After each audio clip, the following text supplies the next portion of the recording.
When I get a chance to talk college football with Joe Hunk, I take up that opportunity. Even if there's not a whole lot going on, I'm going to make up a reason to contact Joe to talk college football. We got Joe on the line from ESPN 97.7 The Zone there in Huntsville. Joe, how are we doing today?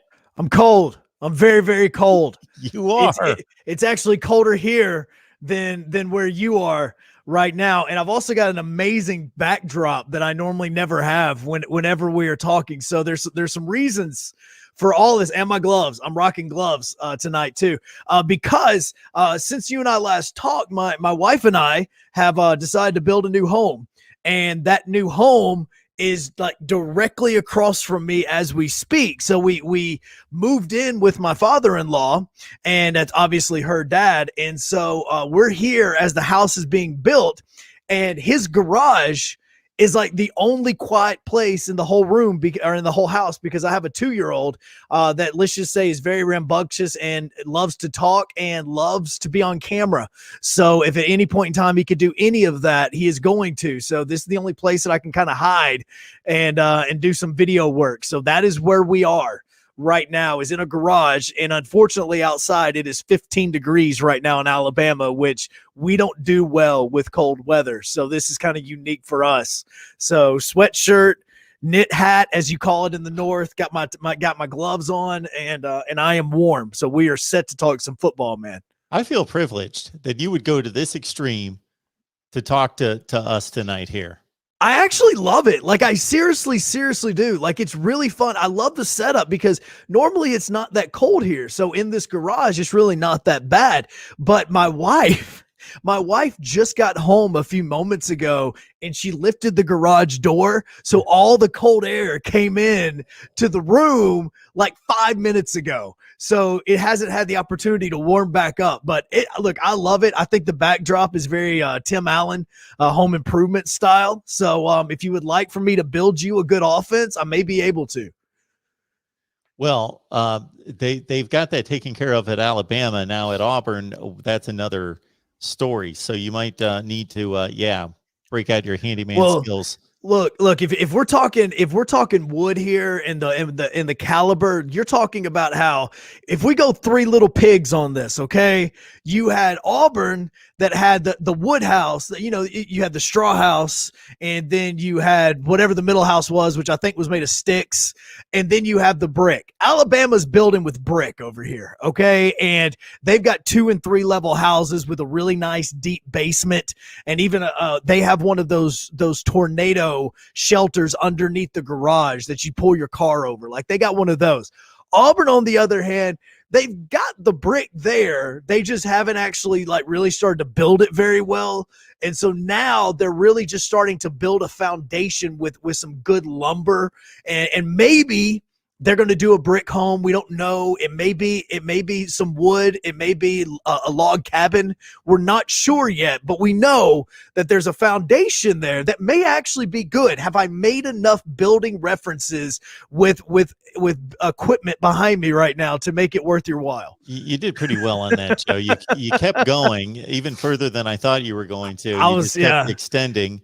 And, well, I'm going to make one more here, because I don't know that the Auburn fans feel too good about the measurements of that foundation, because right now it's 27th in the country, that 2021 class.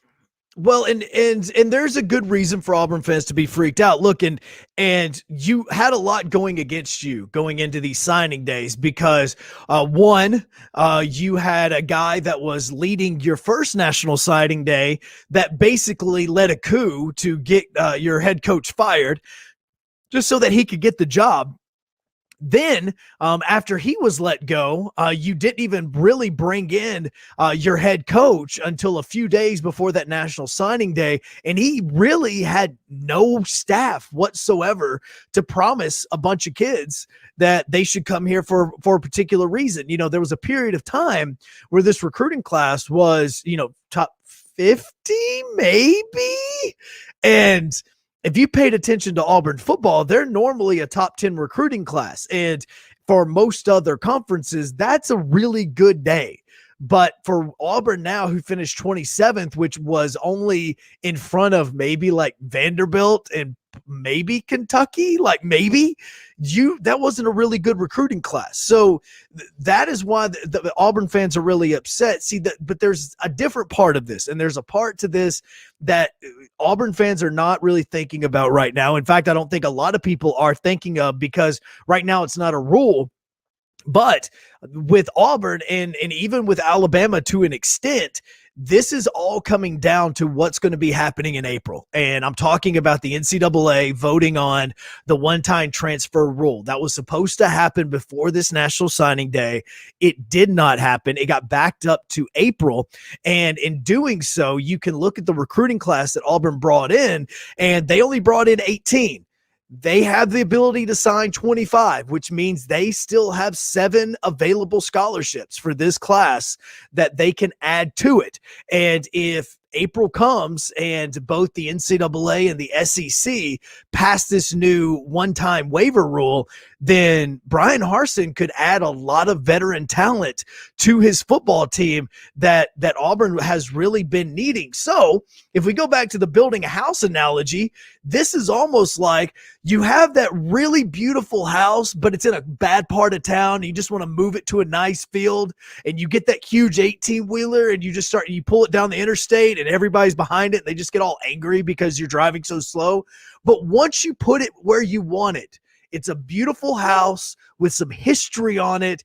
It's on now a good solid foundation with great land. And look at that. You've got something that's a lot better than what you thought you were going to have. That's kind of what Auburn could potentially have coming up here in the next couple of months. The problem with it is if they do go this route, which right now is really their only option, these players are going to miss the first spring practice, because by April 19th or April 20th or whenever this rule could be passed, Auburn and a lot of other SEC teams are getting ready for their spring game, if they even have one. So this is going to be something that's really going to benefit them for the summer and potentially the fall if Auburn does go this route. But I really believe that this was by design for Brian Harsin, is he knew, look, this class is not going to be amazing, so let's get the players that we can get that we know is going to help Auburn, and then let's go out, if this rule does pass, go through the transfer portal and start finding some players that can build us and get on the field immediately, where we can start building that recruiting class for 2022, and we're really not that affected on the football field. Sounds like a pretty good plan for year one. Now, the rest of the years can't add up like that. You need to lean back in on that recruiting trail and make that the foundation, getting back to the housing term, back to the foundation for the recruiting, and then just supplement with the transfer portal. Make that, as you being a big NFL guy, make that your free agency market, but you got to build through the draft. Therefore, you got to build through recruiting. Exactly. But yeah, for this season, that's what he's looking at.